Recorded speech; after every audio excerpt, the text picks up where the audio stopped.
Айттым ғой, үстінде по-любому шығады. Бог доволен всеми. Суд болады. Судқа айтады, Адам мен Еваға айтады, алманы жемеңдер дейді. Бұл келеді да, алманы жейді, көті қышып, содан кейін тағы да суд болады. Адамды өлтіріп тастайды. Ева адамды өлтіргенін көреді да, өзінің жазасын алғанын көреді. Содан кейін оны қайтадан адамды тірілтіп алады. Адамды тірілткеннен кейін адам жоқ жемеймін. Что-то мен ішім ауырады. Өйткені ар жақтан найзағаймен мені соғып жіберді дейді. Содан кейін суд болады. Суд болған кезде адам жеген жоқ, Ева да жеген жоқ. Жоқ. Ева келсін. Ева да жейма? Не үшін жейсің? Тварь, көрдің ғой жаңа ғана өлген. Ёппа шумать, Ева! Мына жерге тұр онда сен.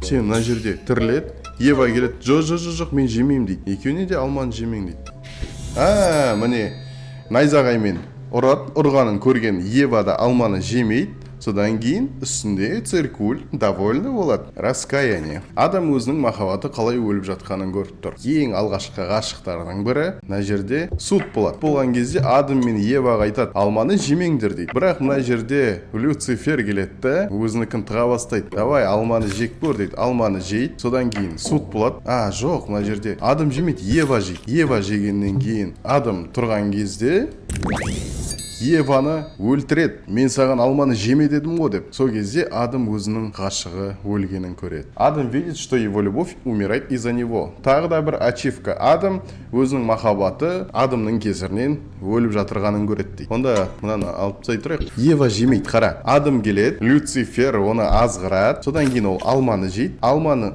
дәмі дерзк екен деп ағаштың астынан күтіп тұрған кезде Ева келеді. Еваға да алманы жеп көр дейді. Адам оживление болады. Оживление болғанын кезде суд болып атқан жерден Еваны өлтіреді.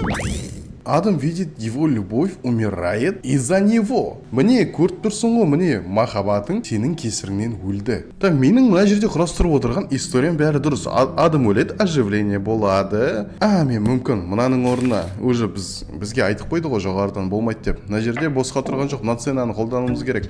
Мынау екеуі қос, міне екеуі қос ғашық. Содан кейін Адам өзі бірінші жейді алманы, содан кейін Еваға дәмін татуға көреді. Найзағаймен ұрып өлтіреді. Бірақ ол аяқ асты қайтадан тіріледі. Содан кейін екеуі тұрған кезде Адам өзінің наказаниясын алды және де Адамның кесірінен Еваны өлтіргенін көреміз.